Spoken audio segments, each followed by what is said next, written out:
Monsieur le ministre Jean-Yves Duclos, Monsieur le député Pascal Paradis, Monsieur le représentant de l'association des étudiants et étudiantes de Laval inscrites aux études supérieures, alliées, Monsieur le représentant de la Confédération des associations d'étudiants et étudiantes de l'Université Laval, CADEL, chers professeurs, chers collègues, mesdames, messieurs, chers étudiants, je vous souhaite la bienvenue à cette conférence sur le transport en commun et développement durable. Et nous avons un sous-titre percutant: Enjeux et opportunités de tramway à Québec. Je suis Pierre Michelot Jean-Claude, directeur de la chaire publique alliée. Je suis le coordonnateur de cet événement. Et je salue tous mes collègues ici présents, dont nous allons mentionner quelques-uns tout à l'heure. Je dois vous dire, avant de commencer, que depuis 25 ans, la chaire publique alliée s'investit dans l'organisation d'événements culturels, scientifiques, qui portent sur les préoccupations constantes que connaissent nos sociétés. Donc, l'événement d'aujourd'hui entre dans le cadre de cette tradition qui, depuis 1997, consiste à réunir des spécialistes, des chercheurs, des acteurs qui proviennent de divers milieux, afin de débattre des problématiques et des enjeux majeurs de notre temps. Au nom de toute l'équipe organisatrice, je vous remercie d'avoir fait le déplacement pour être présent physiquement ce soir à l'Université Laval. Merci également à chacun de vous qui allez assister à cette conférence virtuellement. Nous sommes honorés par votre présence. Comme vous le savez, l'introduction d'un réseau structurant de transport en commun à Québec fait actuellement l'objet de beaucoup de débats. Aujourd'hui, ce sera donc l'occasion d'explorer avec nos spécialistes diverses facettes de ce projet. Nous allons évoquer plusieurs questions. Pourquoi un tramway et pas des autobus? Comment le tramway peut-il être bénéfique aux banlieues? Est-ce que c'est une finalité en soi ou un premier pas vers un projet de plus grande envergure? C'est autant de questions, juste quelques exemples de questions qui vont constituer le menu de nos discussions ce soir. Et j'aimerais vous avertir, comme vous le remarquez déjà, que cette conférence est enregistrée et sera rediffusée sur les différentes plateformes de l'Université Laval dans le cadre de notre mission d'information générale et de services à la communauté. Cela étant dit, cette conférence va se dérouler en 2 temps. Dans un premier temps, nous allons poursuivre cette séance d'ouverture qui sera marquée par les allocutions de nos différents partenaires. Et ma collègue Janine Pius Duclos va présenter dans quelques instants les différents partenaires et personnalités qui nous honorent ce soir par leur présence. Et donc, ces allocutions seront suivies par les interventions de 3 panélistes. Il s'agit les panélistes de ce soir. Donc, vous voyez sur moi à l'écran le professeur Jean Dubé, professeur titulaire à l'École supérieure d'aménagement du territoire et du développement régional, et également spécialiste de développement économique, l'emploi, les facteurs qui influencent les prix de l'immobilier, les politiques publiques, etc. Nous saluons également la présence de la professeure Marie-Hélène Van Desmissen, qui est aussi l'une de nos panélistes, professeure et vice-doyenne aux études à la faculté de foresterie, de géographie et de géomatique. Elle est spécialiste en milieu urbain, transport urbain et méthodes quantitatives et d'analyse spatiale. Et également le professeur Dominique Villeneuve, politiste, spécialiste en politique publique, de transport et de mobilité et à leurs effets sur la société, les individus et le territoire. Donc nous avons ici des intervenants qui maîtrisent la question dont on parle et nous sommes honorés par leur présence. La présentation des panélistes sera suivie, les présentations des panélistes seront suivies par une discussion avec le public, donc préparez vos questions.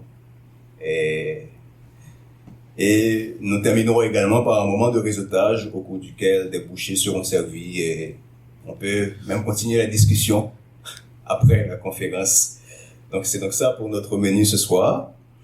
Et avant de passer la parole à l'animatrice de l'événement, Jeanne Pius Duclos, j'aimerais remercier chaleureusement ceux et celles qui ont été les chevilles ouvrières de cet événement. Organiser un événement comme ça, et ça prend un temps de préparation et beaucoup d'efforts. Et en premier lieu, le comité exécutif de l'Allier, dont je salue les représentants qui sont là, et notre collègue François Boivin, qui malheureusement a eu un empêchement de dernière heure, qui est aussi l'une des principales têtes pensantes de cet événement. Et j'aimerais reconnaître aussi la contribution des membres du comité de la chaire publique, Linda Rong, Narcisse, et Jeff René, et surtout Roland Ekodo. Je fais beaucoup de jalousie, j'ai pas cité, tu sais, je vais me faire critiquer tout à l'heure, j'ai pas cité notre ami Emmanuel et Abila qui sont là. Donc toute cette équipe qui fait le va-et-vient, et Abdiel, et donc c'est toute une équipe qui a apporté sa contribution pour la réussite de cet événement. Et je remercie également, écoutez, cette conférence n'aurait pas pu avoir lieu sans la collaboration, le partenariat de plusieurs unités à l'Université Laval. Donc je salue et remercie nos partenaires, le Centre de recherche en aménagement et développement, le CRAD, le vice-rectorat aux affaires internationales et au développement durable, et je salue en passant la présence du vice-recteur aux affaires internationales et au développement durable, monsieur François Gélineau, l'Institut EDS, et bien sûr, la Confédération des associations d'étudiants et étudiants de l'Université Laval. Je vais parler de la CADOL. Sur ce, je vais laisser le micro à ma collaboratrice, à ma collègue Jeanne Pius, qui va se charger de l'animation de cette conférence. Je vous remercie encore chaleureusement d'être présent et je vous souhaite un bon débat. Merci beaucoup.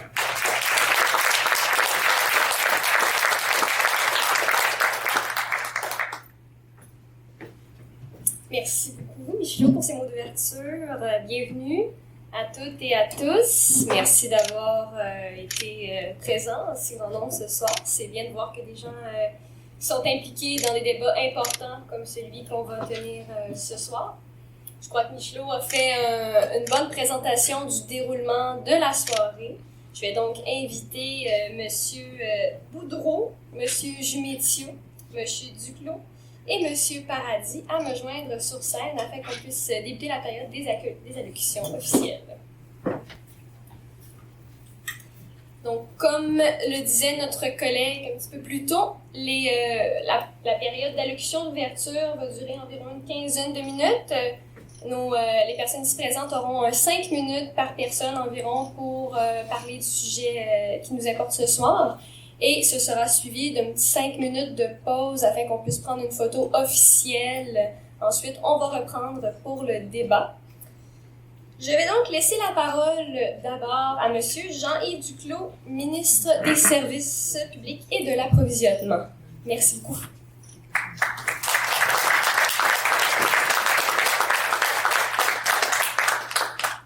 Merci beaucoup, Janice, et surtout merci beaucoup à tout le monde d'être si nombreux et apparemment si heureux d'être ensemble ce soir. Merci évidemment Pierre Michelot, tous les partenaires, tous les organisateurs, tous les leaders, y compris ceux associés à la chaire publique de l'Allier.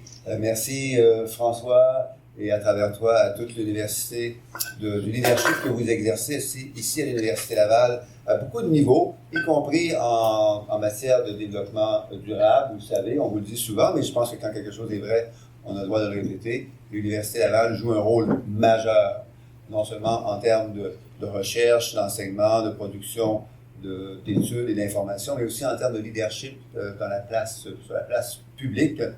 On s'attend évidemment à ça, de la part d'une grande institution de recherche et d'enseignement comme l'Université Laval, mais même si on s'y attend, ce n'est pas nécessairement automatique.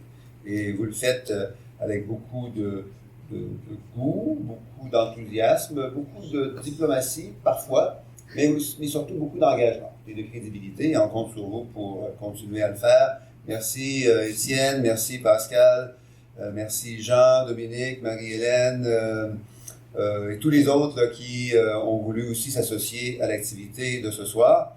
Ce soir, on va parler essentiellement de santé.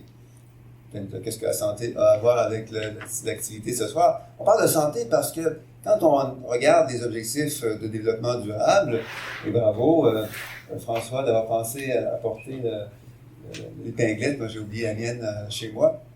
Quand on parle d'objectifs de développement durable, on parle essentiellement de santé de l'environnement, évidemment, de l'environnement physique, mais aussi de santé humaine, parce que lorsqu'on prend soin de la santé de la planète, on prend aussi soin de la santé des gens qui habitent sur cette planète. On sait que notre planète souffre beaucoup de la surconsommation, de la surexploitation de nos ressources.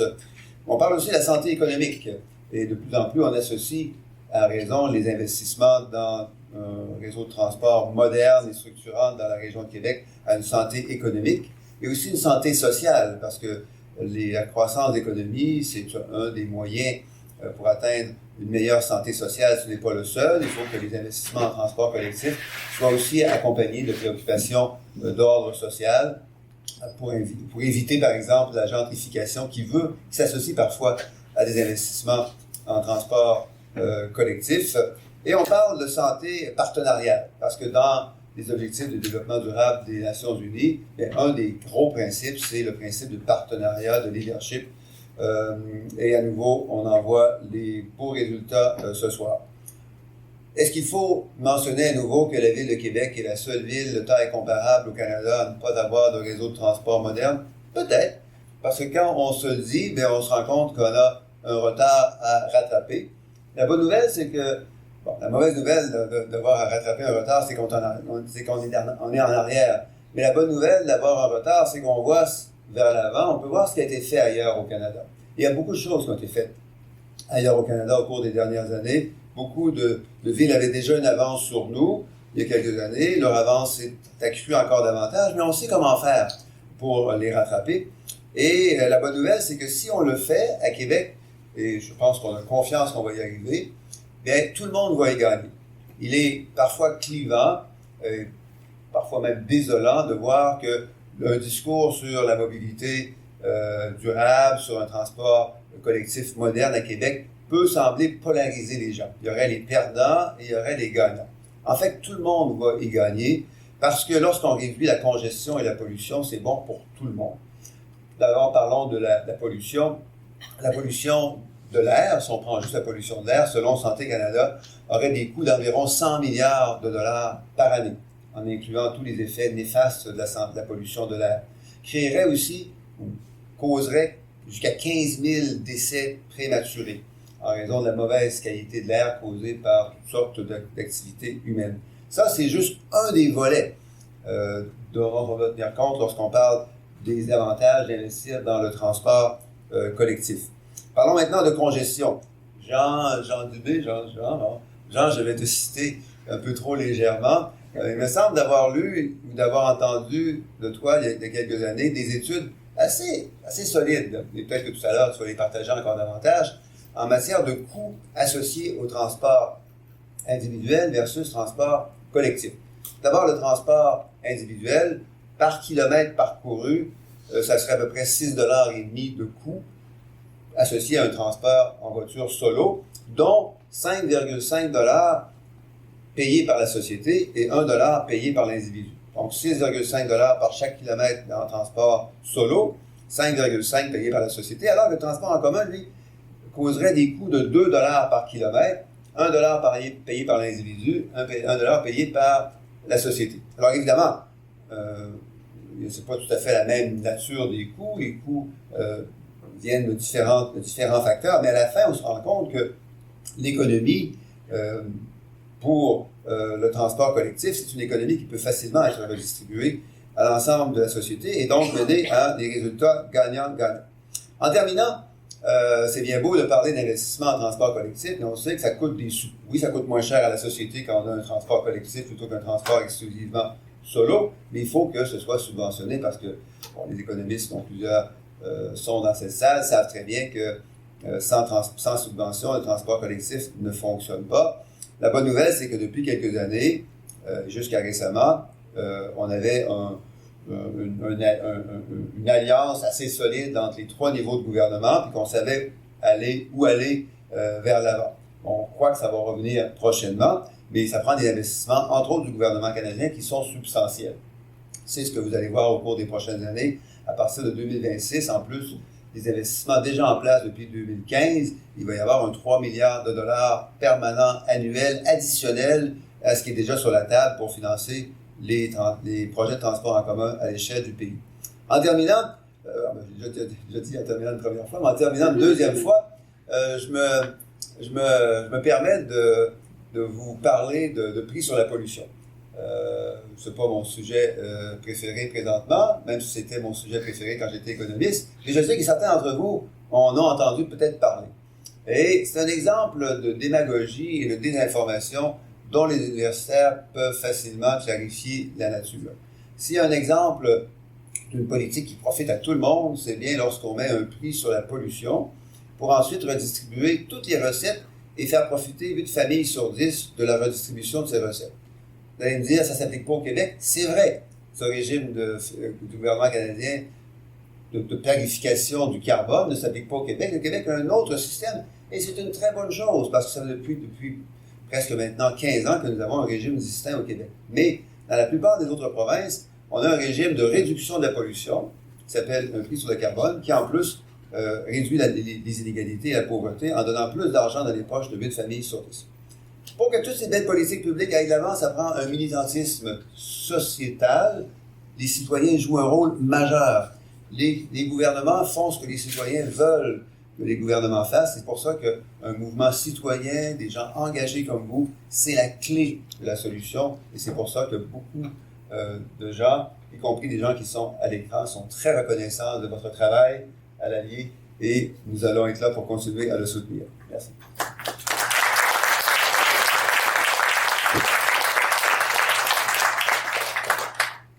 Merci beaucoup pour ces mots. On va procéder avec les mots d'ouverture de M. Pascal Paradis, qui est député de Jean Talon. Je vous cède la parole, M. Paradis.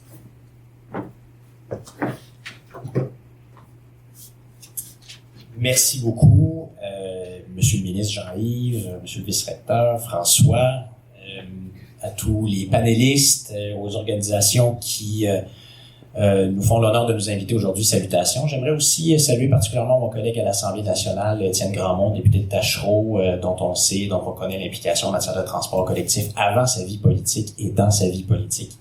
Salutations, Étienne. Pour la petite histoire, je pense que la première rencontre officielle de ma vie politique dans la campagne électorale pour la partielle dans Jean Talon, c'était avec l'Allier. Alors, voilà, je suis très heureux de vous revoir toutes et tous. C'est pas la première fois d'ailleurs que je vous revois depuis que j'ai été élu. Et je suis très heureux d'être avec vous dans l'extraordinaire circonscription de Jean Talon. Il y a quelques semaines, est paru un article publié sur la base d'une étude des chercheurs Fortin et Polaise sur la ville de Québec. Et l'intitulé de l'article, c'était « Québec tigre économique ». Et ça démontrait que depuis 25 ans, la ville de Québec avait connu une croissance économique absolument extraordinaire, propulsée notamment par cette capacité qu'on a à Québec de générer ce que les auteurs appellent du capital social pour faire avancer des grands projets. Et bien sûr, le tramway, le transport collectif à Québec, c'est un de ces grands projets qui devrait être une locomotive et qui malheureusement ne l'a pas été, notamment dans la dernière année. Donc là, on apprend que peut-être que l'économie se porte moins bien. Je dis peut-être, parce que c'est des données qui vont s'analyser à long terme, mais plusieurs acteurs du monde économique, on l'ont mentionné lors notamment des grandes conférences économiques de la rentrée à Québec, sous l'égide de la Chambre de commerce et d'industrie de Québec. On a dit, OK, mais là, on a comme mis un frein à ça parce qu'on a arrêté un des projets les plus importants pour la Ville de Québec, pour toute la région, était celui du tramway. Et donc, là, on voit tout l'impact que ça a socialement. Bien sûr, on en a parlé sur le plan de l'environnement et j'y reviendrai à la fin de cette petite allocution, mais aussi sur le plan économique. Et le deuxième point que je voudrais amener, donc le premier, c'est celui-là. Le deuxième, c'est que une question qui devrait être une question d'économie, de science, de démographie, d'ingénierie, d'analyse poussée, est malheureusement devenue, dans la région, autour de toute cette question-là du transport collectif structurant et du tramway, une question très politisée. Alors que oui, il y a une question de démocratie, on nous a balancé dernièrement là, des espèces de sondages avec des espèces de méthodologies un petit peu douteuses, puis là, après ça, qu'est-ce qu'on va en faire? On ne le sait pas. Mais ce qui est malheureux, c'est que ce projet-là est devenu malheureusement, donc, un symbole de la politisation, et on se rappelle qu'il y a 2 semaines aussi a été publiée une étude de HEC Montréal qui utilise donc le tramway et aussi le troisième lien comme des exemples de ce qu'il ne faut pas faire, c'est-à-dire mélanger trop de politique dans des projets qui devraient d'abord être planifiés, analysés, menés, mis en œuvre sur une base scientifique. Et c'est pas le cas. D'ailleurs, c'est assez intéressant de voir à quel point le projet du tramway, le projet du transport collectif structurant est lié depuis quelques années à Québec à celui du troisième lien. Et oui, il peut y avoir un lien entre ces deux projets-là, mais c'est aussi dommage que politiquement, on a été amené à opposer ces deux projets de loi qui, au départ, n'ont pas nécessairement à être liés. Aujourd'hui, résultat des courses, nous attendons toutes et tous avec impatience de voir ce que sera le résultat de l'étude ou de l'analyse de CDPQ Infra, la Caisse de dépôt et placement du Québec, à qui on a envoyé le dossier. C'est pas ce qu'on aurait fait. Là aussi, c'est une forme, malheureusement, de politisation. Tout le monde a vu qu'après l'élection partielle dans Jean Talon, je vous le dis en souriant parce qu'on dit souvent à la blague, j'espère que c'est pas mal tout le temps la blague, « Ah oui, mais ça, c'est un peu de votre faute, M. Paradis. » C'est depuis l'élection dans Jean Talon, ben là, il s'est passé tout ça, puis là, au lendemain, on a dit, on va consulter les gens. On a eu l'espèce de consultation, puis on a dit, bon, on va envoyer ça à CDPQ. Le gouvernement a dit, on va envoyer ça à CDPQ Infra. Je pense pas que ça soit l'idéal. Je me demande toujours, je veux pas faire de la politique fiction, mais j'essaie de voir les scénarios qui peuvent se dérouler à partir du mois de juin. CDPQ Infra confirme que le tramway est la bonne solution pour Québec. Est-ce que ça va enfin mettre fin au débat? Est-ce qu'on va se propulser en avant? Est-ce qu'on va reprendre les travaux où on en était rendu? Ou à l'inverse, la CDPQ Infra propose autre chose. Qu'est-ce qui se passe avec le demi-milliard qu'on a déjà investi pour préparer le tramway?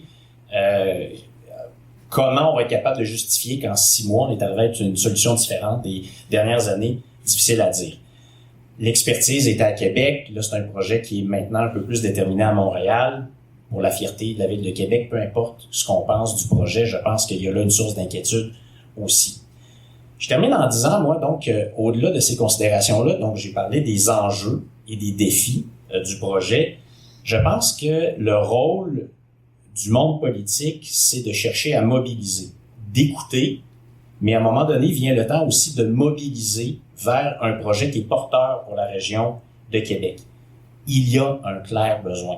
Jean-Yves le mentionnait, là, on est une des rares villes, c'est dommage d'avoir à le répéter, mais on est une des rares villes de notre taille qui n'a pas ce système de transport collectif qui va structurer l'urbanité, l'urbanisme, qui va structurer l'économie, mais surtout qui va faciliter les déplacements. Ma collègue Claudie me disait qu'encore aujourd'hui, on a reçu un appel d'une femme handicapée de Québec qui dit « Mais moi, j'en ai besoin de ce système de transport-là pour faciliter mes déplacements. » Et bien sûr, c'est un projet porteur pour l'avenir compte tenu des défis environnementaux qui sont devant nous. Et là, c'est à la jeune génération notamment qu'on offre la possibilité d'écrire un chapitre absolument extraordinaire de l'avenir de la capitale nationale et d'imaginer ce que ce sera la Ville de Québec avec un tel système de transport collectif, avec des nouvelles infrastructures, avec une nouvelle capacité de se déplacer et où les gens diront plus « Ah ben, je vais prendre mon auto parce que c'est plus facile. » Les gens, comme dans les autres grandes villes du monde où il y a un tel système, vont dire « Je ne veux pas prendre ma voiture parce que j'ai un système de transport extraordinaire qui va me mener à destination. » Alors, c'est ça notre défi, de nous amener ça à Québec. Merci. Au revoir.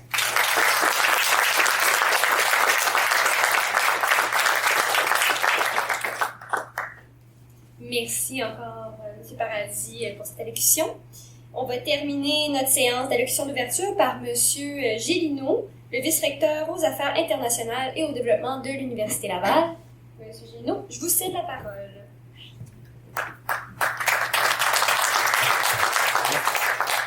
Merci beaucoup. D'abord, laissez-moi m'excuser pour mon léger retard. J'ai été pris dans un comité de sélection de doyens que je présidais. Donc, je ne pouvais pas me déplacer. Mais je suis très heureux d'être là et de pouvoir partager quelques réflexions avec vous.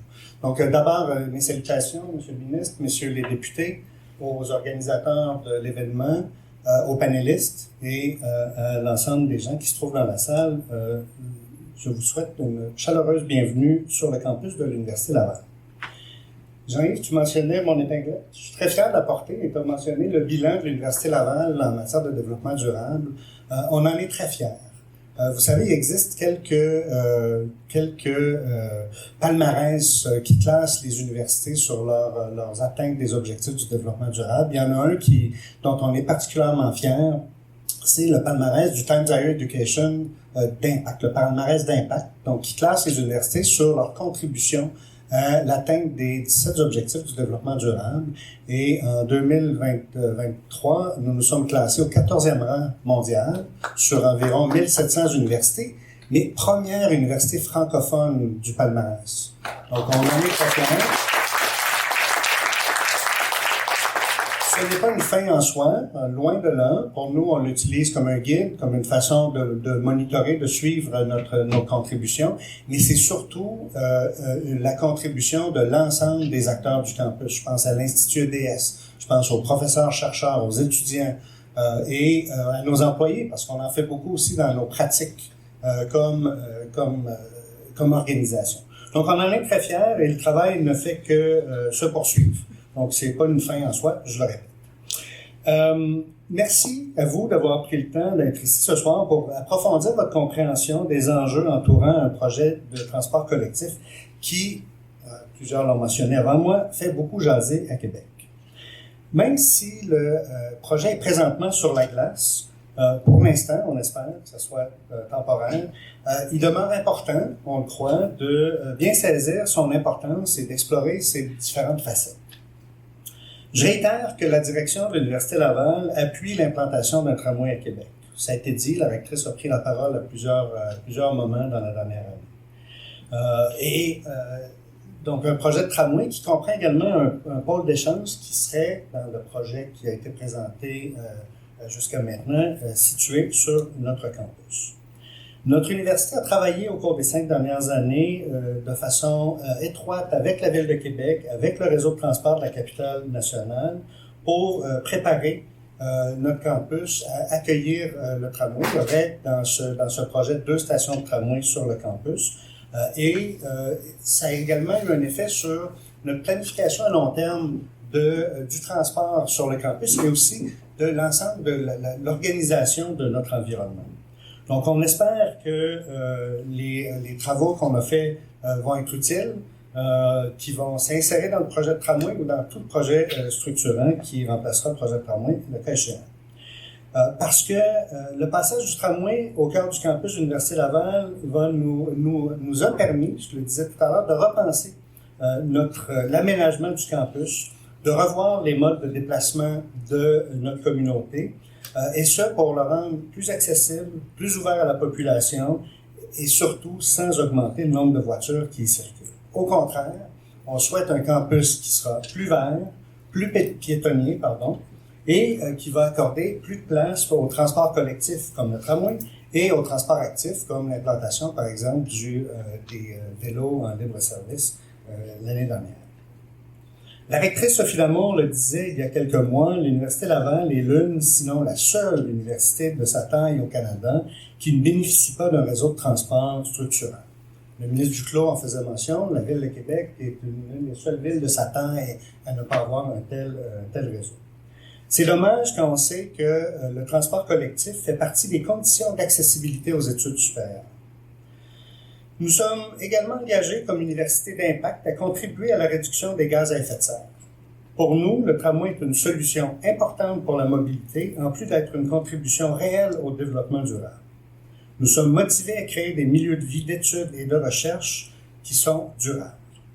Si notre position en faveur du tramway est aussi claire, c'est que ce choix est ancré dans la science et sur les déplacements. Et c'est justement la science qui est à l'honneur dans la conférence de ce soir, qui réunit 3 grands experts sur la question.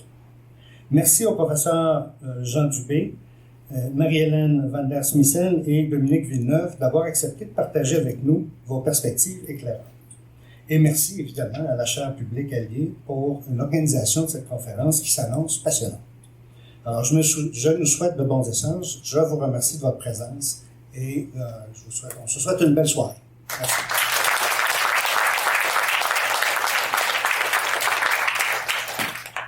Merci beaucoup, M. Géniaux, pour ces quelques mots. Comme je vous disais un petit peu plus tôt, on va donc procéder à une prise de photos, ce qui vous donne 2 minutes pour discuter entre vous. Et ensuite, on va commencer la période officielle de conférence-débat. Naturellement, vous êtes cordialement invités à rester avec nous pour cette période de conférence si vous le pouvez. Et puis, on reprend dans un petit 2 minutes. Merci.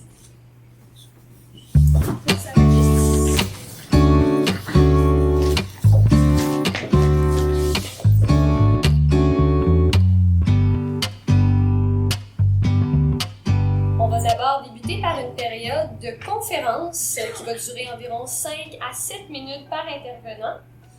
Ensuite, on va passer dans la période plus débat, où j'animerai la période de questions. On vise 3 rondes de questions en fonction du temps qui nous restera.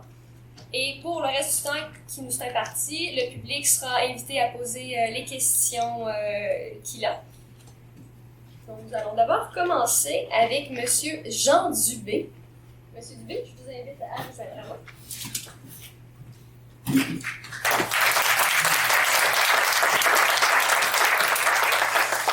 Merci beaucoup. Merci de l'invitation. Merci pour cette opportunité. Donc, comme on discutait en fait en s'en venant ici, moi et Dominique, on disait à la blague, on comprend que la pédagogie, c'est de répéter. Donc, je suis désolé. Il y en a peut-être qui vont avoir l'impression que j'ai un discours un petit peu redondant, mais bon, on peut pas inventer des nouveaux trucs à chaque jour. Ce que je vous propose de faire, en fait, ici, avec mon temps, c'est de faire une petite revue, disons, des impacts d'études qu'on a menées sur les impacts économiques. Parce que quand on discute de transport en commun, on a toujours l'impression que l'espèce de débat est campé entre t'es environnement ou social, puis que tu le veux, mais que les arguments économiques font en sorte que tu devrais pas le vouloir. Et donc, c'est comme si on opposait systématiquement l'économie, qui est évidemment grande dominante, et donc on devrait peut-être écouter un petit peu plus l'économie.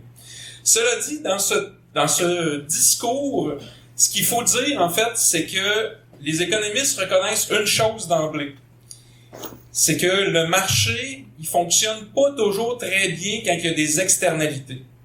Or, quand on parle d'économie urbaine, voire de transport en commun, on a la notion d'externalité qui est très, très forte ici. On s'en sert notamment de ces externalités-là pour tenter de voir est-ce que, par exemple, une action est désirée ou pas. Dans mon quotidien, en fait, je travaille beaucoup avec le marché immobilier. Une façon qu'on a justement de vérifier si les agents économiques veulent d'une action publique ou pas, c'est de regarder, par exemple, via le marché immobilier, est-ce que les valeurs ont bougé plus rapidement ou il y a eu des changements versus ailleurs? Si oui, ça veut dire logiquement que les agents économiques sont prêts à payer plus cher pour profiter d'une certaine action. Et si c'est le cas, ben c'est une façon très indirecte et même directe, en fait, de montrer que des externalités peuvent s'internaliser. Et si on a des avantages intéressants, en fait, les agents économiques, parce que là, on dépasse le simple discours du « Ah, moi, ça ne me tente pas », mais on va vraiment sur une grande masse et se poser la question, dire « Ben, qu'est-ce qui se passe en moyenne sur ce qu'on observe? » Et quand j'ai commencé ma thèse, il y a déjà de ça quelques années quand même, je me souviens qu'il y avait aussi ce débat-là qui s'était déjà présent dans la région de Québec en 2005. Est-ce qu'on devrait mettre de l'argent dans le transport collectif? Parce qu'on avait une baisse de la part modale, et là, les gens se disaient, bon, ben, c'est la preuve que ça marche pas, donc il faut pas en mettre. Or, c'est pas parce que, disons, la part modale diminue qu'il faut nécessairement éviter des investissements en transport collectif. Je vais faire une petite parenthèse ici. Je vais aller même chercher le nom. Je trouvais ça intéressant. Moi, j'aime bien regarder des documentaires sur la Deuxième Guerre mondiale et ces choses-là.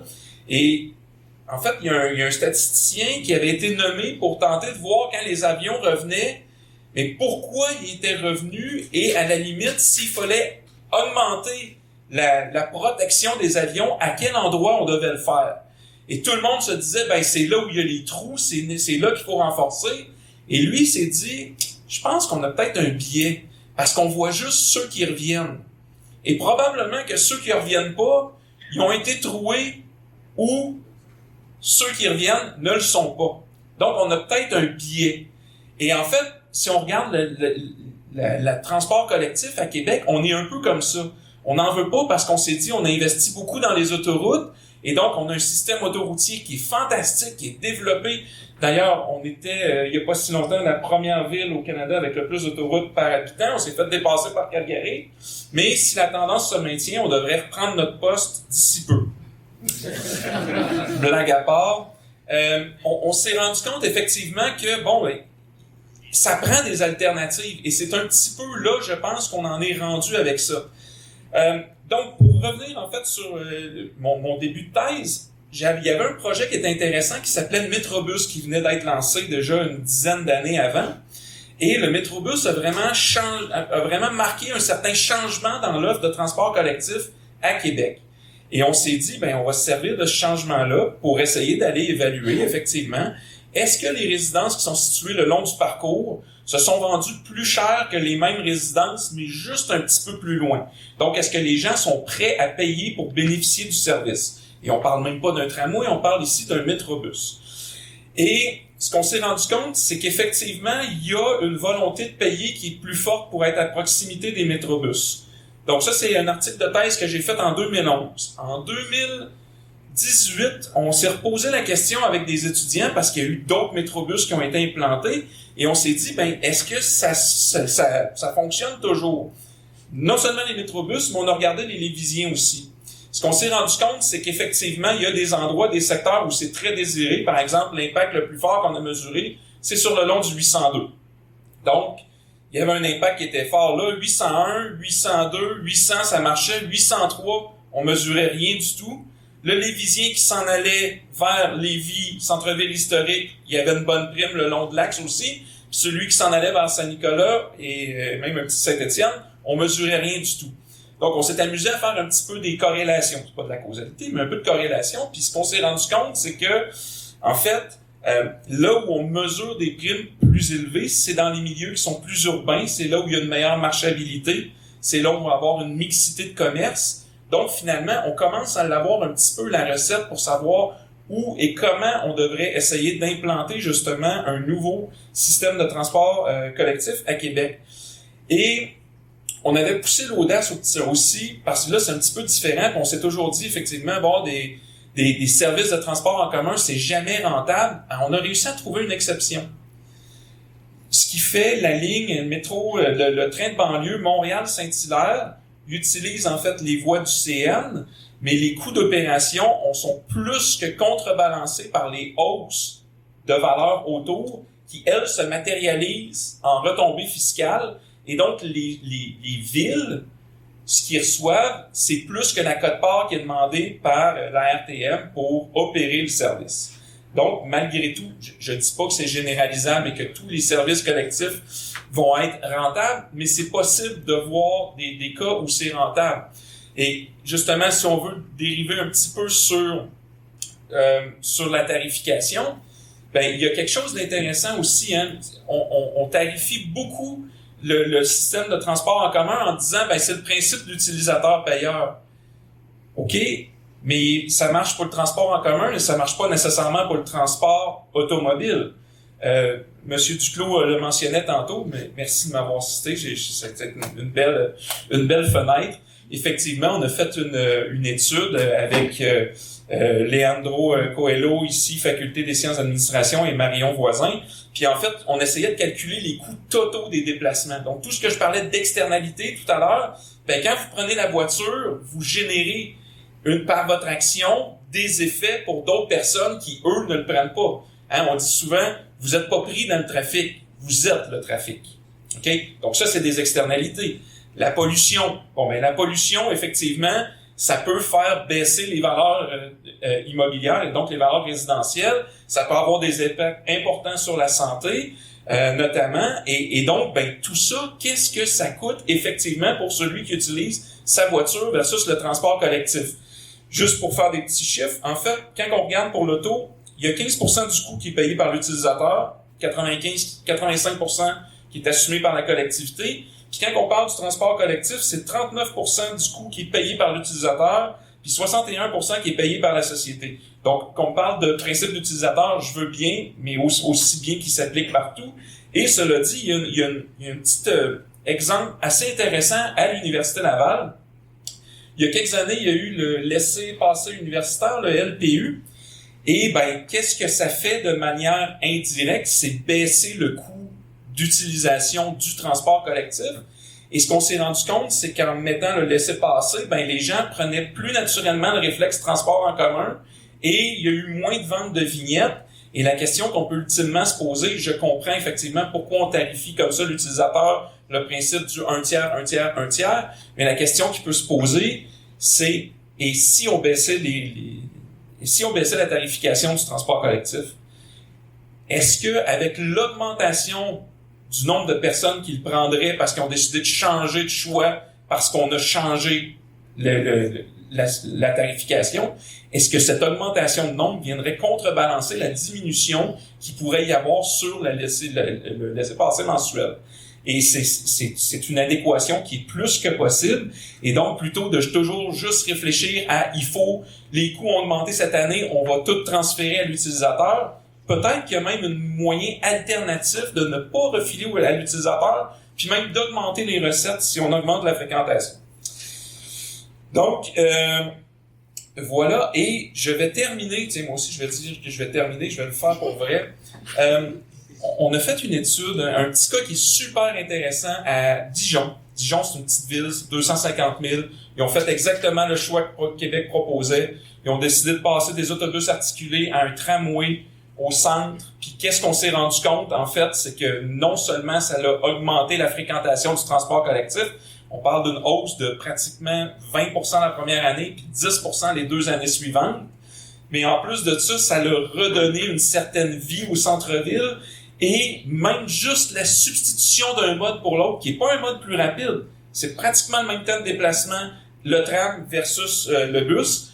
Je le sais parce que j'ai fait mon postdoc là-bas, donc je l'ai utilisé le bus en masse. Maintenant, j'utilise le tramway. Puis je peux vous dire que situation de confort, il y a rien du tout de comparable. Et en fait, ils ont fait ce choix-là et ils sont actuellement dans un beau problème. Ils se rendent compte qu'ils sont en sous-capacité. Le tramway est trop utilisé. Et ça, seulement une dizaine d'années après qu'ils soient implantés.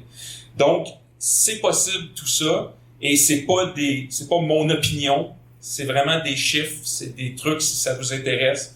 Vous m'écrivez, ça va me faire plaisir de vous envoyer ça sur quoi j'ai planché et que j'ai cité aujourd'hui. Mais c'est effectivement possible, même qu'un économiste dise que du transport collectif, c'est non seulement important, mais c'est fondamental, en fait, pour le développement de l'État. Merci.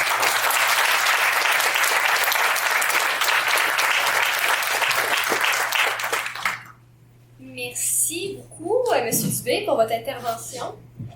On a déjà touché, oui, c'est ça exactement, tout a été dit. On a déjà touché à quand même un large spectre d'opinions et d'expertise. On va poursuivre nos présentations avec vous, Mme Van der Smissen. Je vous laisse pour 5 à 7 minutes. Merci aux organisateurs de l'invitation. Merci à vous tous d'être là. Monsieur le ministre, Monsieur les députés, Monsieur le vice-recteur.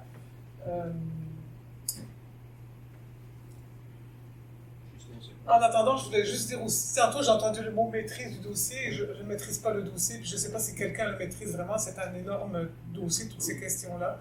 je vais essayer dans les quelques minutes qui me sont allouées d'aller chercher quelques éléments, disons, que je juge importants. Mais merci. Alors, quelques éléments d'histoire. Hein. Le tramway, ça ne date pas des dernières années. Hein. Le tramway électrique, c'est considéré comme la première révolution en transport. Ça a un impact super important sur le développement des villes. Alors, on est à la fin du 19e siècle. Les centres-villes sont congestionnés parce qu'il n'y a pas d'autre mode de transport que la marche ou les charrettes tirées par les chevaux. Et donc, le tramway électrique va permettre aux villes de se développer. Puis c'est les premières banlieues qui vont apparaître. Alors, c'est très abordable. Ça va 3 fois ou 4 fois plus vite que les déplacements à pied. Et la particularité de ces situations-là, c'est que les compagnies de transport collectif de tramway, c'est aussi les promoteurs immobiliers. Donc, ils développent le tramway puis ils construisent en même temps, de sorte que ça donne ce genre de croissance-là de villes étoilées. Et donc, c'est le cas dans de nombreuses villes aux États-Unis. Et bien sûr, à Québec aussi, on a connu le tramway. Hein. Donc, dans les années, le réseau a été électrifié, je pense, en 1897, et ça permettait de faire le lien entre la Haute-Ville et la Basse-Ville. En fait, ça a permis de rejoindre les premières banlieues, les premières anciennes banlieues, Sillery, Limoilou, Sillery en 1910, Limoilou en 1912, et le service s'est terminé à la fin des années 40, si je me souviens bien. Mais le tramway a été très présent et ça a vraiment été un élément important dans le développement des villes. Deuxième révolution, elle ne vous apprend rien, c'est l'automobile, qui a vraiment pris toute la place, physiquement, dans l'espace territorial. Hein, donc, l'automobile a permis de combler les espaces qui avaient été laissés vides par le tramway, mais aussi de s'étendre bien plus loin avec les réseaux autoroutiers. Et maintenant, les parts modales, donc c'est la part modale de la dernière enquête Origine-Destination 2017, mais celle de 2021, ça va être à peu près les mêmes valeurs. Donc, on est autour de 80% pour l'automobile, mettons 78%, le graphique d'en haut c'est 24 heures, en bas c'est l'heure de pointe du matin, mais donc pour vous dire que l'automobile prend vraiment toute la place, avec les conséquences qu'on sait, des problèmes de sédentarité, mais surtout ce qui nous touche beaucoup, c'est vraiment la production d'émissions de gaz à effet de serre. Hein. Les transports en général, c'est 42 et quelques pourcents de toutes les émissions de gaz à effet de serre selon les dernières estimations du ministère de l'Environnement et de la lutte pour les changements climatiques. Et le transport routier, c'est presque les 3/4 de ces émissions-là et c'est presque un tiers, donc 30% de l'ensemble des émissions de gaz à effet de serre. Donc ça, c'est vraiment majeur et la mauvaise nouvelle, c'est que ça ne s'améliore pas. Entre 90 et 21, les émissions ont augmenté de 16%. Le graphique montre les émissions du transport, mais le pourcentage, 16%, c'est vraiment pour le transport routier. Il y a une petite baisse avec la pandémie, mais de façon générale, ça continue d'augmenter. Or, on connaît les bénéfices du transport collectif, il y a des bénéfices économiques, j'en ai parlé, bénéfices... en fait, c'est vu comme une des mesures individuelles les plus efficaces pour lutter contre les émissions de gaz à effet de serre, c'est bien le transport collectif. Ça permet d'intégrer l'exercice physique, on l'a mentionné tantôt, la santé c'est important. Bien, justement, le transport en commun permet d'intégrer la marche ou le vélo. Alors, on a des systèmes maintenant qui favorisent vraiment l'intégration de tous ces modes-là. C'est plus efficace énergétiquement parce que ça transporte plus de monde qu'un simple véhicule automobile, consomme moins d'espace et de ressources, réduit la pollution atmosphérique et sonore, diminue la congestion routière, les accidents aussi, diminue le stress, les dépenses imprévues. Puis ça, c'est pas mon opinion, c'est tout simplement repris du site du gouvernement du Québec et c'est pas exhaustif, il y a plein d'autres avantages au transport collectif. On était sur une bonne lancée hein, depuis 2006, ça c'est les chiffres pour l'ensemble du Québec, hein, l'achalandage du transport en commun. Donc, peu importe les valeurs, le taux de croissance, c'est à peu près 2% par année entre 2006 et 2016. Les données sont un peu petites, mais vous voyez qu'on était quand même sur une belle lancée. On prévoyait même une hausse assez extraordinaire de l'achalandage à Québec même en 2019 et en 2020. Les prévisions étaient autour de 4%. Bon, il est arrivé ce qu'on sait, hein, ça ne s'est pas produit pour toutes sortes de raisons. L'achalandage reprend, mais c'est sûr qu'avec un rythme beaucoup moins élevé. Le tramway, donc, on en parle depuis disons officiellement depuis 2011, mais moi je suis à Québec depuis la fin des années 90 et on commençait déjà à parler de projets de tramway. C'était dans le temps de la STCQ, donc l'ancien réseau de transport, l'ancien nom. Donc les travaux ont continué et la plupart de tous les travaux montrent que finalement le tramway, c'est vraiment le mode de transport structurant le plus approprié pour Québec en termes de capacité, donc de grande fréquence. En termes de coûts aussi, donc ce sont des chiffres qui sont tirés de l'étude de Sistra qui démontrait que finalement, tant sur le plan des coûts d'investissement, en vert, c'est les coûts les plus bas, que des coûts d'exploitation en jaune, c'est pas les plus bas, c'est pas les plus élevés. Mais le tramway était vraiment le mode le plus approprié. Et les études menées par d'autres chercheurs, entre autres la chaire sur la mobilité de Polytechnique Montréal, montraient aussi qu'en termes de capacité, avec les prévisions de la Ville de Québec pour les prochaines années, puis on en a parlé un peu tantôt, Québec est sur une bonne lancée sur le plan économique, on espère que ça va se poursuivre, donc il faut penser à plus loin que le bout de son nez, puis le tramway, là encore, en termes de capacité, c'est vraiment le mode le plus approprié. Et là encore, ce n'est pas mon opinion, il y a un paquet de chiffres qui démontrent cela. Quelque chose, moi, en préparant tout ça, je me suis rappelé d'une certaine phrase que mon directeur de thèse, Paul Villeneuve, qui est décédé il y a quelques années, avait dit. Il y a 2 villes à Québec. Il y a la ville de Métrobus, puis il y a la ville des autoroutes. Puis ça, c'était à la fin des années 90, et ça, finalement, ça a été publié au début des années 2000.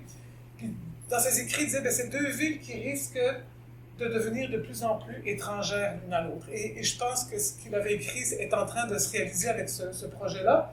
La carte que je vous montre là, c'est une estimation qu'on a faite avec des chercheurs du CRAD, avec Marius Thériault et François Desrosiers. On a modélisé les taux de motorisation, donc le nombre d'automobiles par 100 conducteurs. Ce n'est pas des habitants, c'est vraiment des conducteurs.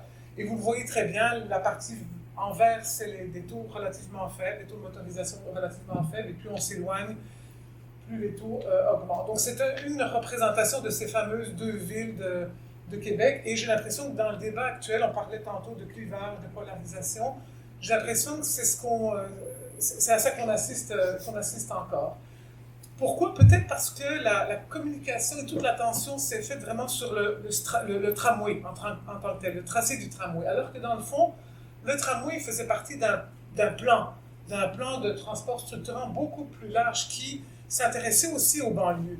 Mais en se concentrant uniquement sur le tramway, peut-être que les 2 villes ont été encore plus polarisées, plus étrangères l'une à l'autre, parce que le tramway dessert essentiellement la partie centrale de l'agglomération, mais c'est intégré dans un plan plus vaste qui fait circuler les métrobus dans les banlieues, donc qui fait du rabattement, ce qu'on appelle du rabattement, donc de ramener les usagers vers le réseau de tramway. Et donc peut-être qu'on devrait revenir à cette vision globale-là de développement de transport en commun pour l'ensemble pour les 2 villes, pas juste pour les quartiers centraux. Donc c'est un projet qui n'est pas parfait, il y a des expropriations, coupe des arbres, il y a plein de défauts, mais un projet parfait, il n'y en aura jamais. Hein. C'est comme ma thèse ou la thèse de Jean, hein. C'est pas parfait, hein. Mais à un moment donné, on met ça de côté puis on y va. La communication, est-ce que c'est un problème de communication? Il y a eu quand même beaucoup d'efforts de la part de la Ville de Québec. La question d'acceptabilité sociale, oui, effectivement, je ne suis pas du tout une experte ni en communication, ni en acceptabilité sociale. Il y a peut-être eu des manques de ce côté-là. Volonté politique, du côté du provincial du moins, effectivement, là, on peut se poser la question, ingénieur point d'interrogation. Pas heurter personne, mais ça, hein, bon. Et pour terminer, la fin de semaine passée, il y avait une super caricature dans Le Devoir.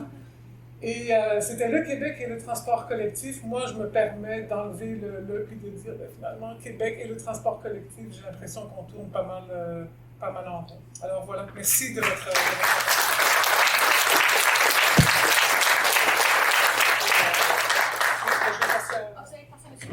Super. Merci beaucoup pour cette intervention. Encore une fois, j'ai envie de dire, on aborde de plus en plus tous les aspects qui sont à aborder. Mais le dernier, non le moindre, nous allons maintenant entendre quelques mots de Dominique Villeneuve.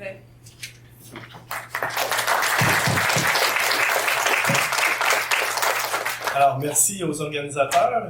Moi aussi, j'ai une petite présentation parce que quand on m'a proposé 7 minutes pour vous parler, réflexe, déformation professionnelle, moi j'ai proposé un cours de mobilité durable 101.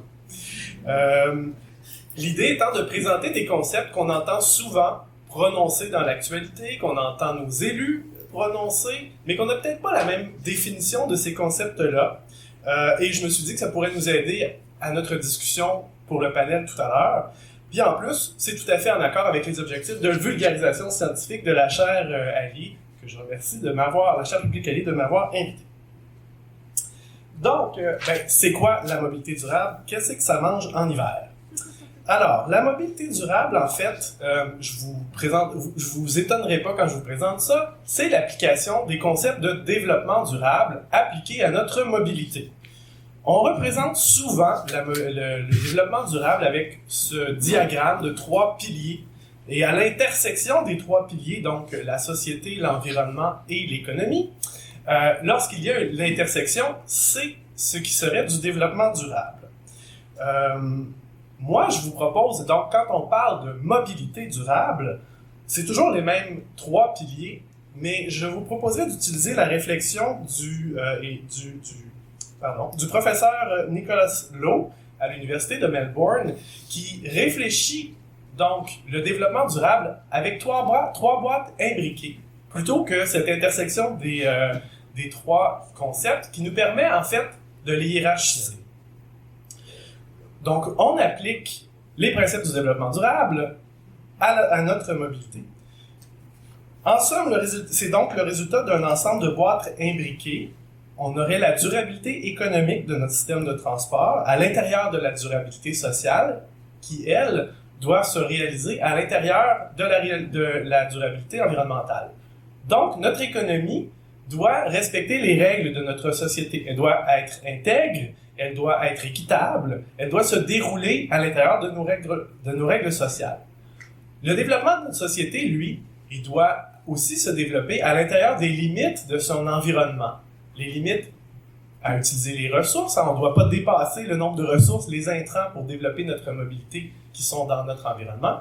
Les capacités de notre environnement à absorber les extrants, nos rejets, à absorber tout ça, tout en conservant la biodiversité qui s'est produite au cours de millions d'années. Donc, quand on parle à mobilité durable, moi j'aime ça voir ces 3 boîtes-là qui nous permettent de bien hiérarchiser les différentes parties du concept. Parce qu'après tout, la ville, en fait, c'est une sorte de système géographique où on met le territoire au profit des humains, on l'utilise à notre profit. Et le transport, c'est ce qui nous permet de nous déplacer sur le territoire. Dernier point que je voulais observer, on parle bien de mobilité durable et non de transport durable. Parce que le transport durable, ça s'intéresse uniquement aux modes de transport. On a beaucoup entendu parler de mode autobus, tramway, automobile, alors que la mobilité durable s'intéresse au comportement, à nos choix que l'on fait lorsqu'on se déplace, mais aussi à notre territoire, à son aménagement, à la place que l'on fait aux différents modes. Et donc, c'est beaucoup plus vaste. Ça inclut la problématique de l'étalement urbain que l'on veut limiter. Lorsqu'on pense à mobilité durable, ça inclut tous ces concepts-là. Le prochain concept que je voudrais aussi expliciter, c'est celui de l'équité sociale. Parce que dans les débats qu'il y a eu autour du tramway, on a toujours dit, oui, mais c'est pas juste la banlieue, elle n'a pas de tramway, hein, regardez la ligne. Marie-Hélène l'a présenté la carte. Effectivement, c'est l'échelle, la colonne vertébrale, la ligne de tramway qui est proposée, elle est au centre de la ville. Mais il faut vraiment faire la différence entre l'égalité et l'équité. Lorsqu'on parle d'égalité, puis moi je voulais des diapos pour pouvoir l'illustrer justement, c'est de donner la même chose à tout le monde. Hein? Si on a en part égale les mêmes morceaux de la pizza, mais que j'ai plus faim, que j'ai moins faim, j'ai la même taille de pizza, c'est égalitaire.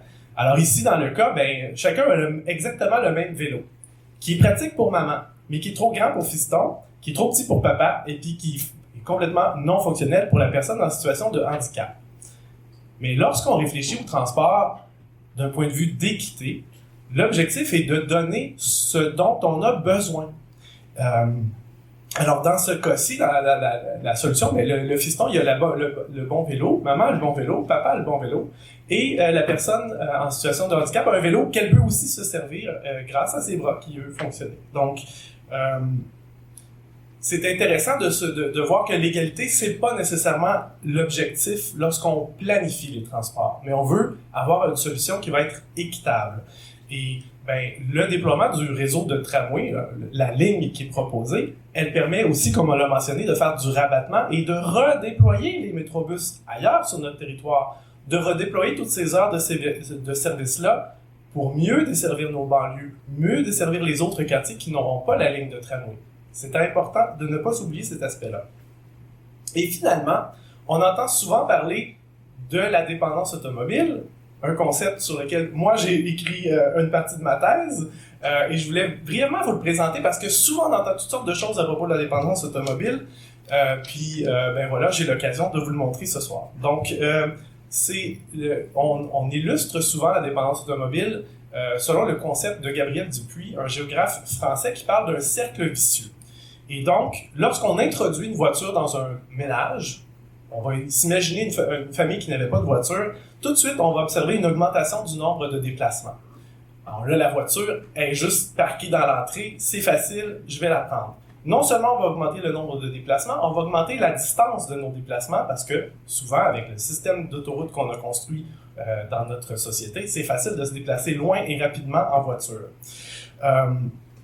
Et donc, l'ajout de nouvelles voitures dans notre système va faire augmenter le nombre de voitures. Il n'y a pas seulement un ménage qui s'en dote, mais de plus en plus de ménages s'en dotent. Ça nous amène à la deuxième partie de ce cercle vicieux, qui est la circulation et la congestion. Donc là, on va avoir une augmentation du nombre de véhicules dans notre système de transport qui va être supérieure à sa capacité. Qu'est-ce qu'on fait dans ce temps-là? Bien, évidemment, on va vouloir construire de nouvelles routes, ajouter des nouvelles autoroutes, construire un nouveau tunnel, augmenter le nombre de voies sur nos autoroutes qui existent déjà. Mais tout ça, malheureusement, va nous mener à la prochaine étape qui est l'étalement urbain. Parce que plus c'est facile de plus se rendre plus loin, plus les ménages vont aller s'établir ailleurs. Il y a une demande qui va être induite par ces changements-là. Ça va nous donner le zonage de faible densité, ça va nous donner les endroits, le zonage monofonctionnel, les centres d'achat, les centres commerciaux comme les Smart Centers qui sont uniquement accessibles en voiture parce que situés aux intersections d'autoroutes, mais complètement dangereux et chaotiques pour les piétons, les cyclistes et pas très pratiques pour les usagers de transport en commun. Ce qui fait que finalement, une voiture, c'est pas assez. Le ménage va se doter d'une autre voiture de plus qui va faire plus de véhicules sur les routes, qui va faire qu'on aura encore besoin d'augmenter la capacité de notre système. Et voilà, c'est le cercle vicieux. Donc, je voulais qu'on se dote de ces petits concepts avant d'avoir notre discussion en panel. Merci beaucoup.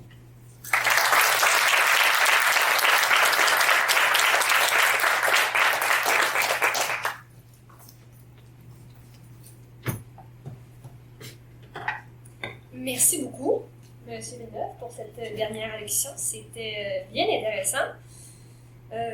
Honnêtement, j'ai l'impression qu'on a fait un excellent tour d'horizon pour mettre la table pour notre débat. Comme je disais un petit peu plus tôt, en fonction du temps qui va nous être permis d'ici la fin du débat, je vais initier quelques rondes de questions et réponses. J'invite naturellement nos trois conférenciers à prendre la parole. Il y a des micros qui... Il y en avait un, je crois. Voilà, vous avez déjà.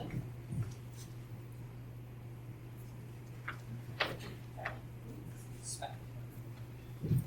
J'étais non, pas très loin de vous, puis je vous écoutais parler.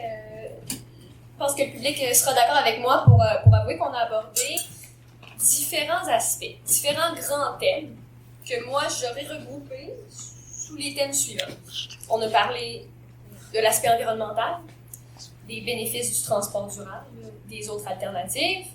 On a parlé de l'aspect social, on a parlé de mobilité durable, la distinction entre égalité et équité. On a parlé de l'aspect économique, qui nous intéresse aussi particulièrement, de rentabilité, de la hausse de valeur et des impacts économiques que le tramway aura sur la Ville de Québec. Donc, pour débuter notre période de débat, j'aimerais vous poser une question plutôt large, mais je vous invite à apporter vos différents points de vue sur la question. On disait, Mme Wagner-Swanson, vous disiez un petit peu plus tôt que le tramway avait été le choix qui avait été déterminé par excellence pour la Ville de Québec il y avait des études qui le prouvaient, on parlait de capacité, on parlait de rentabilité aussi pour la Ville de Québec. Je serais intéressée d'en entendre parler un peu davantage sur les autres alternatives qui ont été évaluées. Sur est-ce que le tramway, c'est une fin en soi ou est-ce que c'est un premier pas vers un autre projet éventuellement de mobilité durable? Et enfin, en se concentrant sur le choix qui a été préféré, comme vous disiez, le tramway, si vous pouviez nous donner peut-être quelques informations supplémentaires sur l'impact environnemental concret que ça va avoir pour la Ville de Québec. Je laisse la parole à qui se sent le plus motivé de commencer cette discussion. C'est très large. Vous prenez un aspect. Je veux pas. C'est vraiment une énorme question. Là. Je ne peux pas faire le tour de tous les modes de transport qui ont été abordés par les différentes études. Hein, il y en a qui parlent de métro. Le graphique que j'ai présenté tantôt montre bien qu'il y a des modes qui sont trop gros pour la taille de la ville. On essaie d'y aller avec des prévisions, disons, à moyen long terme, mais bon, ce qui s'est passé à Dijon est merveilleux. Est-ce que ça va se passer à Québec? On verra rendu là. Donc, je ne voulais pas non plus évoquer le mot, mais par rapport au troisième lien, par exemple. Oh, ben, moi, je vois ça comme deux projets complètement différents parce que le troisième lien, c'est vraiment un projet autoroutier qui a été avancé sur la scène comme une solution pour réduire la congestion et je pense que tout le monde va être d'accord que jamais l'ajout de capacité autoroutière n'a réduit la congestion, au contraire. L'objectif n'est pas bon. Si c'est un objectif de développer la rive sud et de faire de l'étalement économique, là je vais laisser les économistes parler, mais ce n'est pas du tout l'objectif de viser de réduire la congestion. Là, le projet actuel de tramway de réseau structurant, ça vise à donner à la population des alternatives de transport autres que l'automobile. Moi, j'aurais tendance à me fier aux experts, puis après je vais me taire, laisser mes collègues se parler, se prononcer, mais il y a eu beaucoup d'études qui ont été faites par des ingénieurs, et je me dis, ces personnes-là sont vraiment ont été aptes à déterminer quel était le mode de transport en fonction de la capacité de tout ça. Donc moi, je n'aurais pas tendance à remettre ça vraiment en question, parce que ce n'est pas une question d'opinion, c'est une question de fait, d'analyse et d'experts qui sont beaucoup plus ferrés que moi. Donc, pour les impacts environnementaux, là, c'est tout un autre dossier, mais je vais peut-être laisser mes collègues se prononcer. Oui, moi j'ai une réponse sur la partie environnementale, par exemple en comparaison avec les autobus, parce que ça pourrait être un service rapide par bus versus le tramway. Mais d'un point de vue environnemental, le ferroviaire est beaucoup moins énergivore. Ça utilise un tiers de l'énergie pour se déplacer d'un autobus. Une des sources importantes de pollution qui est liée à l'automobilité vient des pneus.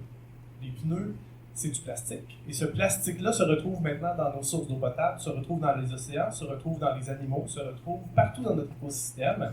Et c'est très, très récent, mais depuis quelques années, on s'est aperçu que la plus grande source de pollution plastique, c'est notre utilisation des pneus dans les voitures. Les autobus aussi utilisent des pneus. Leur partie de la pollution, là, versus les voitures, il y a beaucoup plus de voitures que d'autobus. Mais clairement, il y a plein d'autres bonnes raisons. Par exemple, une des économies de GS que l'on peut faire, c'est à travers le report modal. Puis, mon collègue Jean le disait, un tramway, c'est beaucoup plus convaincant pour faire du report modal parce que c'est beaucoup plus confortable. C'est une expérience complètement différente. Il y a un plus grand potentiel. Plusieurs villes ont vu une augmentation vraiment importante du nombre de déplacements. Tu mentionnais Dijon, mais il y a Karlsruhe en Allemagne, il y a Strasbourg en France, il y a Calgary et Edmonton, plus près de chez nous, qui ont vu des augmentations vraiment importantes de l'utilisation des transports en commun liées au lancement d'un tramway. Donc, d'un point de vue environnemental, il y a clairement des avantages sur le tramway. Puis bon, les autres avantages, celui de la capacité, c'est quand même le principal. On ne veut pas continuer à avoir des trains d'autobus sur René Lévesque qui s'arrêtent une derrière l'autre, qui finalement font de la congestion d'autobus. Il est à surcapacité notre métrobus. Et il faut trouver de meilleures solutions. On ne peut pas revenir aux autobus, je ne crois pas. Je pense qu'un point qui est super important, puis on a peu discuté en fait dans tout ça, c'est quand on discute du projet, tout le monde voit le gros chiffre avec les milliards qui est au bout de ça. Et tout le monde a l'impression que ce chiffre-là va servir à mettre des rails puis un train sur les rails. C'est pas juste ça. Et c'est justement peut-être l'avantage d'un tramway quand tu parles de restructurer une ville, c'est que là, tu dis pas, je prends un bet, je vais mettre mon argent ici, ça se peut que dans 5 ans, le bus passe plus. Tu sais, tu as quelque chose sur lequel tu peux gager, sur lequel tu peux développer sur le long terme. Évidemment, ça se fait pas tout seul uniquement. Il faut qu'il y ait de l'accompagnement derrière tout ça. Mais c'est vraiment le gros avantage. Puis, tu sais, on en parlait, par exemple, comparativement à un métro. Ben, un métro, tu fais sortir une bouche, puis c'est terminé, ça se finit là. Alors que le métro, le tram, le projet qui était proposé, en fait, c'est de restructurer la place publique au grand complet pour la rendre plus conviviale, pour faire en sorte que les gens veulent se déplacer autrement. Donc, c'est pas juste un moyen de déplacement d'un point A à un point B, mais c'est vraiment un impact sur restructurer la ville puis te donner les moyens de restructurer la ville. Et en passant, petite parenthèse, je lisais justement sur mes trucs, les plus vieux qui sont ici s'en souviennent probablement, mais le Métrobus, quand ils ont parlé de l'implanter, ça a fait un tollé. Il était supposé passer sur Laurier, Saint-Louis, puis les commerçants ont crié pour l'envoyer sur René Lévesque parce qu'ils ne voulaient plus. Puis maintenant, j'ai comme l'impression que vous demandez à certains sur René Lévesque, puis ils vont dire, ben si on n'a pas ça, je sais pas si ce serait exactement la même chose. Donc, tu sais, je veux dire, il y a toujours des pour, il y a toujours des contre. Je reviens un peu avec mon idée de tramway à Dijon. Je parlais avec un type qui avait un bar à tout près, en fait, du centre-ville.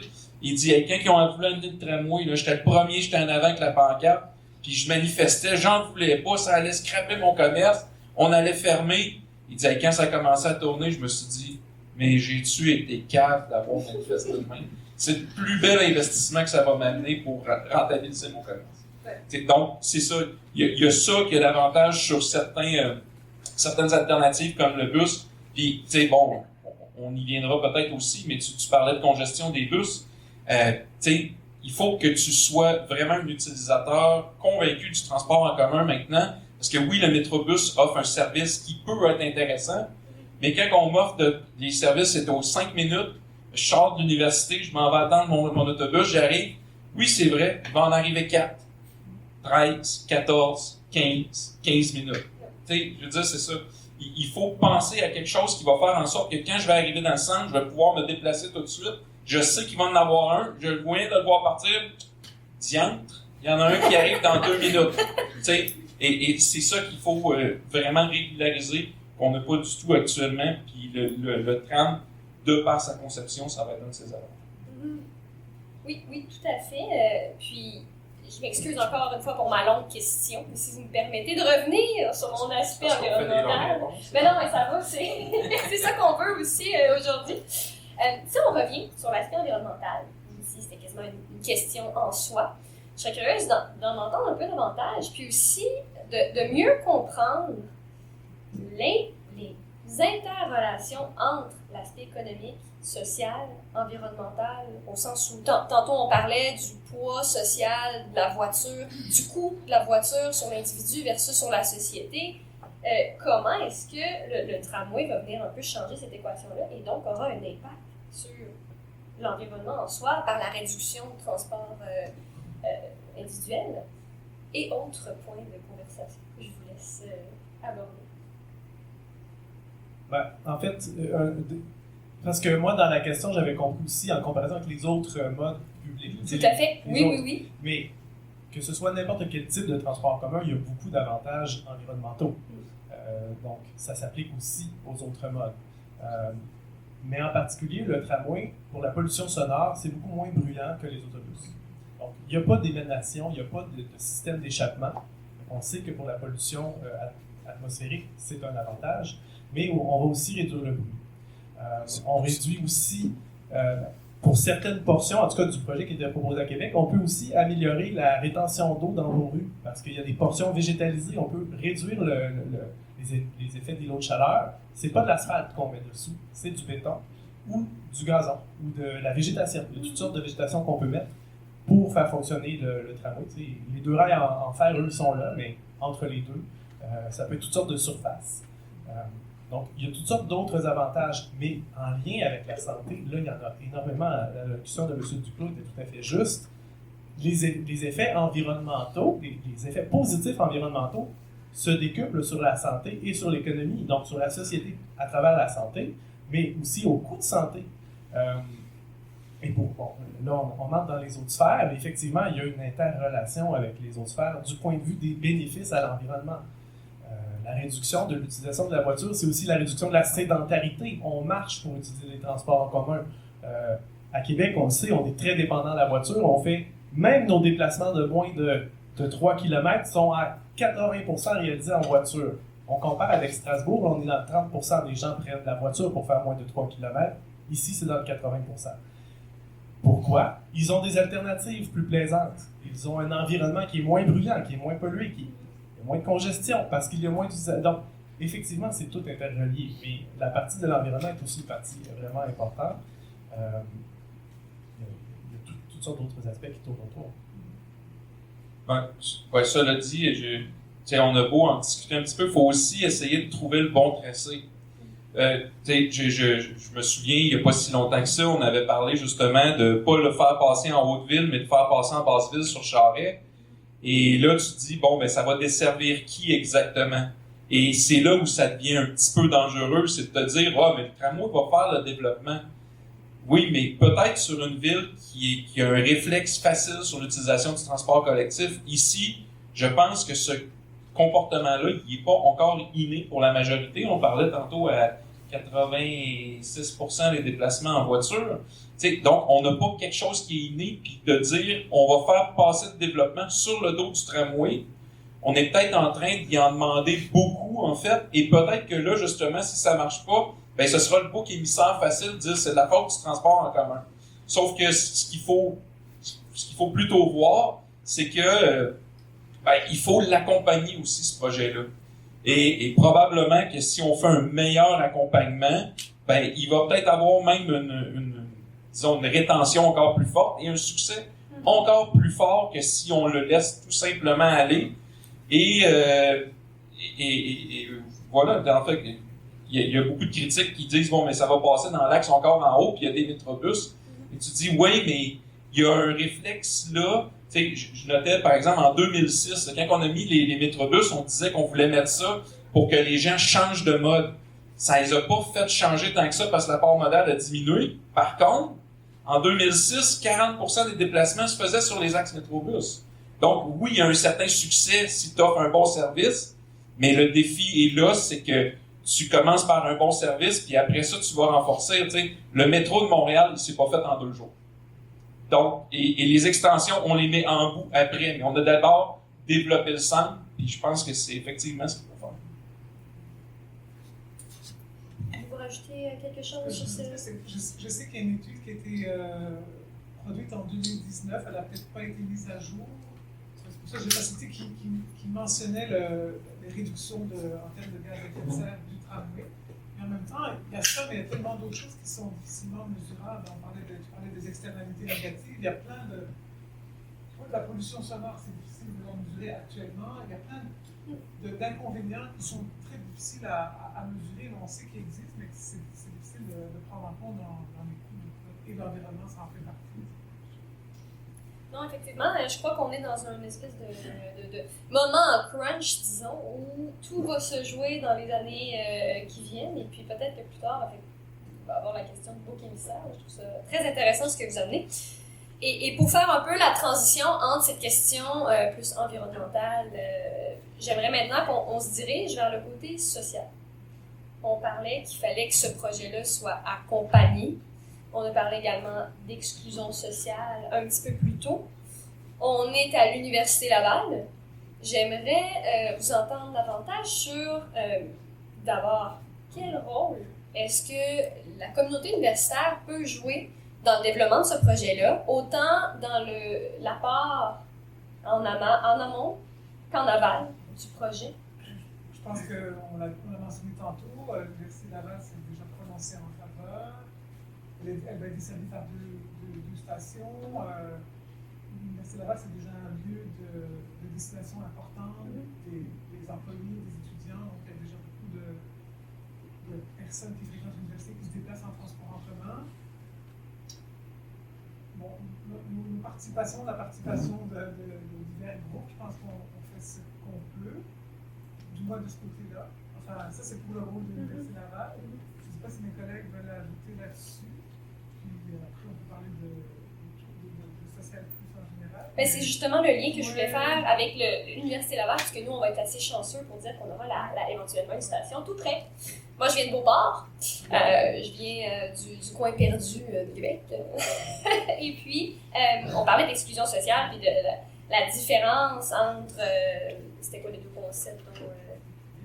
Équité, voilà, tout simplement. Il fallait que je pose la question au professeur juste à côté de moi. Quelle réponse qu'on offre quand même? Je comprends bien la définition, mais comment on s'assure quand même qu'il y a une représentativité globale des citoyens des différentes banlieues qui ne seront pas desservies? Comment on peut les impliquer dans le projet? Quels autres groupes sociaux peuvent être peut-être mis de côté, mis à l'écart dans ce projet-là?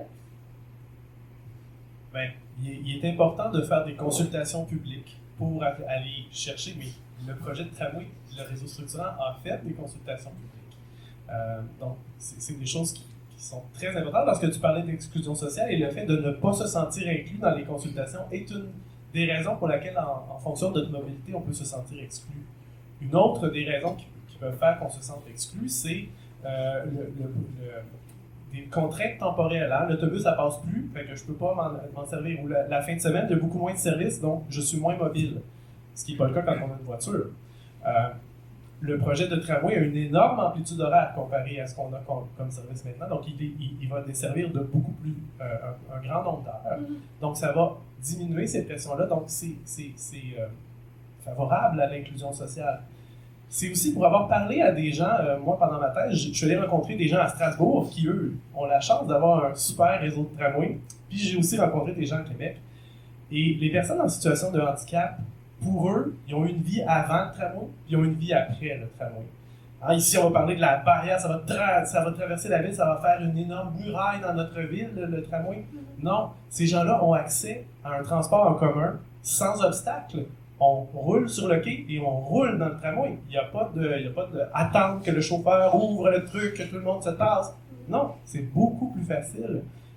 Donc, c'est aussi une entreprise d'inclusion sociale, ce tramway-là. Ça nous rend plus efficace pour nos déplacements, donc on a le temps pour faire autre chose. Ça améliore l'accès à l'emploi, ça améliore l'accès à l'éducation. Toutes des composantes qui font partie des avantages du transport en commun pour notre société. Mais cet aspect-là de l'accès universel est quand même très important pour un projet de tramway. Et en fait, le projet qui était sur la table a ajouté des traverses piétonnes plus sécures. Donc, moi, je ne vois pas où cette muraille-là.